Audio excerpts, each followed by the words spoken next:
విహారీ ఆఫీస్‌లో స్టాఫ్ అంతా ఒక దగ్గర నించొని మాట్లాడుకుంటూ ఉంటారు. అప్పుడే విహారీ అక్కడికొచ్చి "ఏంటి? ఏం జరిగింది?" అని అడుగుతూ ఉంటాడు. "అది ఏం లేదు సార్" అని అంటూ ఉంటే, "చెప్పండి పర్లేదు అసలేం జరిగింది?" అని విహారీ అడుగుతూ ఉంటాడు. "అది కాదు సార్" అని ఒకతను చెప్తుంటే, "ఏయ్! వద్దు" అని ఇంకొకరు ఆపుతూ ఉంటారు. "ఏం పర్లేదు సార్ అడుగుతున్నారు కదా! చెప్పడానికేముంది" అని అతను చెప్తూ ఉంటాడు. "సార్ క్యాంటీన్ కాంట్రాక్ట్ వేరే వాళ్ళకిచ్చారని చెప్పారు కదా! ఆవిడ ఇంకా రాలేదు.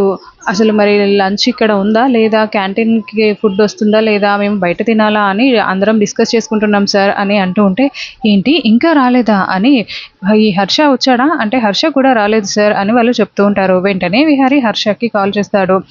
హర్ష ఎక్కడున్నావు? ఏంటి మీ అక్క ఇంకా రాలేదంట? క్యాంటీన్ కాంట్రాక్ట్ ఇచ్చాను కదా! అయినా కూడా ఈ టైమ్ పంక్చువాలిటీ లేకపోతే ఎలా? టైమ్ సెన్స్ ఉండాలి కదా! నాకు టైమ్ సెన్స్ లేకపోతే అస్సలు నచ్చదు తెలుసా? అని విహారీ అంటూ ఉంటే, సార్ నేను చెప్పేది వినండి సార్ అని హర్ష అంటూ ఉంటాడు.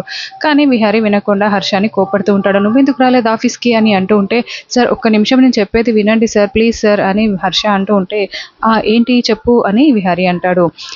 "మా అక్క నిన్నటి నుంచి కనిపించట్లేదు సార్. మేము హరికృష్ణ నేను ఇద్దరం వెతుకుతున్నాము సార్" అని చెప్తూ ఉంటే, "మామయ్య నేను బ్యాట్‌మెన్‌తో మాట్లాడతాను" అని హరికృష్ణ అంటూ ఉంటాడు. ఇంకా అది విన్న విహరి "ఒకసారి ఇవ్వు వాడికి" అని చెప్పడంతో ఇంకా హరికృష్ణకి ఫోన్ ఇస్తాడు. బ్యాట్‌మ్యాన్ నిన్నటి నుంచి మా అమ్మ కనిపించట్లేదు. మా అమ్మ ఎక్కడికెళ్ళిందో నాకు భయంగా ఉంది బ్యాట్‌మ్యాన్. మా అమ్మ ఎక్కడ ఉందో, ఎలా ఉందో చాలా భయంగా ఉంది బ్యాట్‌మ్యాన్ అని హరికృష్ణ ఏడుస్తూ ఉంటే, "సరే ఎక్కడున్నారు మీరు చెప్పండి నేనిప్పుడు అక్కడికే వస్తున్నాను" అని విహారీ చెప్తాడు. దాంతో ఈ ప్లేస్‌లో ఉన్నామని హర్ష చెప్పడంతో ఇంకా విహారీ కార్‌లో అక్కడికొస్తాడు. హరికృష్ణని చూసి విహారీ "అసలేం జరిగింది?" అని అడుగుతూ ఉంటే, "నిన్న ఇలా జరిగింది కదా సార్ మేము వీడియో తీయడానికి వెళ్ళినప్పుడు ఆ రౌడీలు వెంబడి పడ్డారు.